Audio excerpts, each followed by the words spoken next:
السلام علیکم، بسم اللہ الرحمن الرحیم۔ رزق حلال عین عبادت ہے۔ کسب حلال کے معنی حلال کمانا ہے۔ حلال کمانا عبادت کا حصہ ہے۔ اللہ نے حلال کمانے پر اجر دینے کا وعدہ کیا ہے۔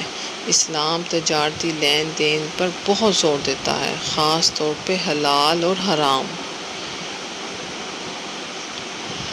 دعا سے تقدیر بدل جاتی ہے، نیکیوں سے عمر میں اضافہ ہوتا ہے۔ بے شک بندہ گناہ کی وجہ سے اس رزق سے محروم ہو جاتا ہے جو اسے پہنچنا ہوتا ہے۔ رسول صلی اللہ علیہ وآلہ وسلم گھر تشریف لائے تو روٹی کا ٹکڑا گرا ہوا دیکھا۔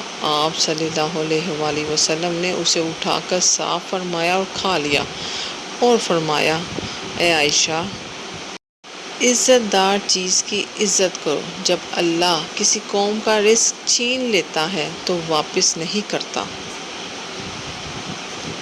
حدیث شریف مسلمان کے لیے فرائض خداوندی یعنی نماز، روزہ، حج اور زکوٰۃ کے بعد رزق حلال طلب کرنا بھی فرض ہے۔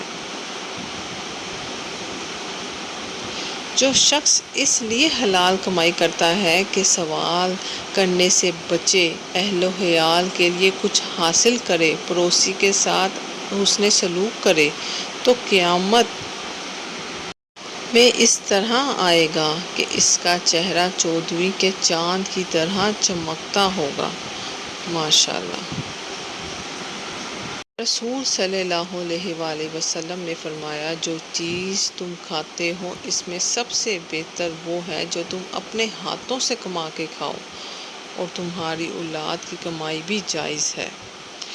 حضرت انس بن مالک رضی اللہ عنہ روایت کرتے ہیں کہ میں نے رسول صلی اللہ علیہ وآلہ وسلم سے فرماتے سنا کہ جو شخص یہ پسند کرتا ہے کہ اس کا رزق کھول دیا جائے یا اس کے بعد اسے یاد رکھا جائے تو اسے دوسروں کے ساتھ اچھا سلوک کرنا چاہیے۔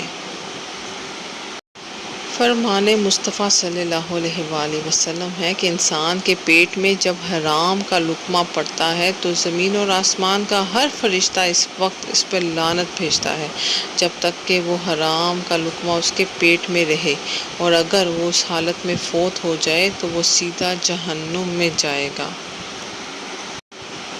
رزق میں بے پناہ اضافے کا وظیفہ آپ کو بتاتے چلتے ہیں۔ جو شخص روزانہ ظہر کی نماز کے بعد کثرت سے ان کلمات کو پڑھے گا، انشاءاللہ رزق بے پناہ ملے گا۔ یا اللہ، یا رزاق، یا اللہ، یا فتاح۔